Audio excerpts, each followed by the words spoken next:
आजच्या व्हिडिओमध्ये आपण अमृत कुंभाचं महत्त्व बघणार आहोत।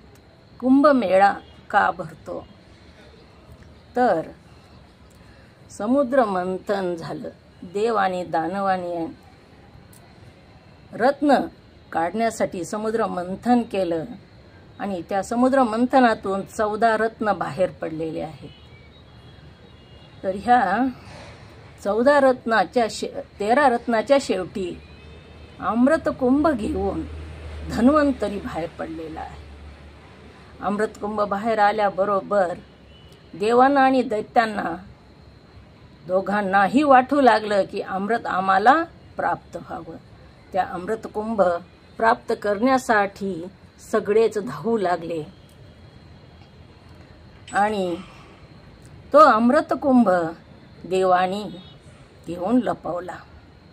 दोघांमध्ये वाद झाला आणि मोहिनी रूप घेतलेले विष्णू परमात्म्यानं देवांना सांगितलं, मी मोहिनी रूप घेऊन अमृत तुम्हाला देतो, परंतु तुम्ही लक्षात ठेवा की मी विष्णू आहे, मोहिनी नाही। मोहिनीचा वेश घेतलेला आहे। देव भोगी असतात आणि म्हणून देव सुद्धा मोहिनीवर मोहित होतील, म्हणून विष्णू परमात्म्यानं आधीच देवांना सांगितलं आणि मोहिनी रूप धारण करून दैत्यावर नेत्र कटाक्ष टाकले आणि दैत्यांना मोहित केलं। ती सांगू लागली, मोहिनी, माझ्यावर तुमचा विश्वास जर असेल तर मी देव आणि दैत्यांना दोघांनाही समान अमृत देते, अमृत कुंभाचं वाटप करते। तुमच्या पंक्ती बसवाव्या, एका बाजूला दैत्याची पंगत बसली आणि दुसऱ्या बाजूला देवांची पंगत बसलेली आहे। मोहिनीनं हात चलाकीनं देवांना अमृत वाढायला सुरू केलं आणि दैत्यांना मात्र दारू, वारुणी नावाची दारू निघालेली होती त्या अमृत मंथनावर, त्या समुद्र मंथनामधून ती दारू वाढायला सुरू केलेली आहे। हे राहूच्या लक्षात आलं आणि राहू चंद्र आणि सूर्याच्या मध्ये जाऊन बसलेला आहे। अमृत वाढत वाढत मोहिनी आली आणि राहूलाही अमृत वाढलं। राहूनं थोडंसं अमृत पेलेलं आहे, तेव्हा चंद्र आणि सूर्याने त्या मोहिनीला खुणवलेला आहे, हा राहू आहे म्हणून। लक्षात आल्याबरोबर मोहिनी रूपातल्या विष्णू परमात्म्यानं आपल्या सुदर्शन चक्रानं त्या राहूचं डोकं खुडलेलं आहे, मुंडकं बाजूला काढलं आणि धड बाजूला केलेलं आहे। बाजूला झालं तरी सुद्धा धडा वेगळं, डोकं झालं तरीही तो मेलेला नाही, कारण अमृत पिला होता हा राहू, म्हणून मेला नाही। एक राहू आणि एक केतू असे 2 ग्रह त्यापासून निर्माण झालेले आहेत। तिथून चंद्रानं अमृत घेऊन कलश घेऊन पळ काढला आणि नाशिकच्या गोदावरीमध्ये ते अमृत कलश ठेवलेला आहे।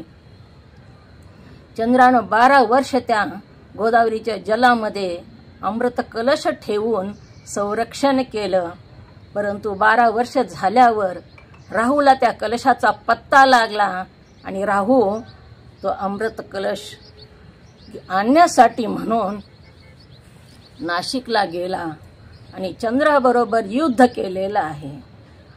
युद्ध करत असताना अमृत कलश घेण्यासाठी झटापट सुरू असताना अमृत त्याच्यामधलं त्या गोदावरीमध्ये सांडलेलं आहे। तिथून चंद्रानं अमृत कलश घेऊन पळ काढला आणि तिथून शिप्रा नदीमध्ये महाकालेश्वर येते तो अमृत कलश चंद्रानं लपवून ठेवलेला आहे। राहू हुडकत होता, 12 वर्ष झाले आणि राहूला पुन्हा पत्ता लागला की अमृत कलश शिप्रा नदीमध्ये ठेवलेला आहे। तिथंही राहू गेला, चंद्र संरक्षण करीत होता अमृत कलशाचं। तिथंही राहूचं आणि चंद्राचं युद्ध झालं, तिथं अमृत सांडलं। दोघांच्या झटापटीमध्ये चंद्र तिथूनही अमृत कलश घेऊन पळ काढलेला आहे। तिथून हरिद्वारला गेला आणि हरिद्वारच्या गंगेमध्ये अमृत कलश ठेवलेला आहे. 12 वर्ष तिथं अमृत कलश जपून ठेवला. परंतु राहूला पुन्हाही पत्ता लागला. राहू तिथंही गेलेला आहे आणि अमृत कलश घेण्यासाठी चंद्राबरोबर तिथंही युद्ध झालं. अमृत तिथंही सांडलेलं आहे. पुन्हा तिथून चंद्रानं अमृत कलश घेऊन जे पळ काढला तो प्रयाग क्षेत्रामध्ये त्रिवेणी संगमामध्ये अमृत कलश लपवून ठेवला. 12 वर्ष झाल्यावर पुन्हा त्या राहूला पत्ता लागला आणि तिथंही राहू गेलेला आहे. चंद्राबरोबर युद्ध झालं. अमृत कलश ओढाओढी सुरू झाली आणि तिथं अमृत सांडलं. पुन्हा तिथून चंद्र अमृत घेऊन तो कलश घेऊन गुप्त झाला आणि शिव परमात्म्याकडे गेलेला आहे. शिवाच्या जवळ जाऊन बसला. शिवानं अमृत कलश तसाच हातात आहे आणि तसाच चंद्र आपल्या मस्तकावर धारण केला. म्हणून चंद्राला सुधाकर असं म्हणतात. ज्याच्या करामध्ये सुधा म्हणजे अमृत, त्या अमृताचा कलश आहे म्हणून चंद्राला सुधाकर हे नाव पडलेलं आहे. शिव परमात्म्यानं या 4ही ठिकाणाला आशीर्वाद दिलेला आहे.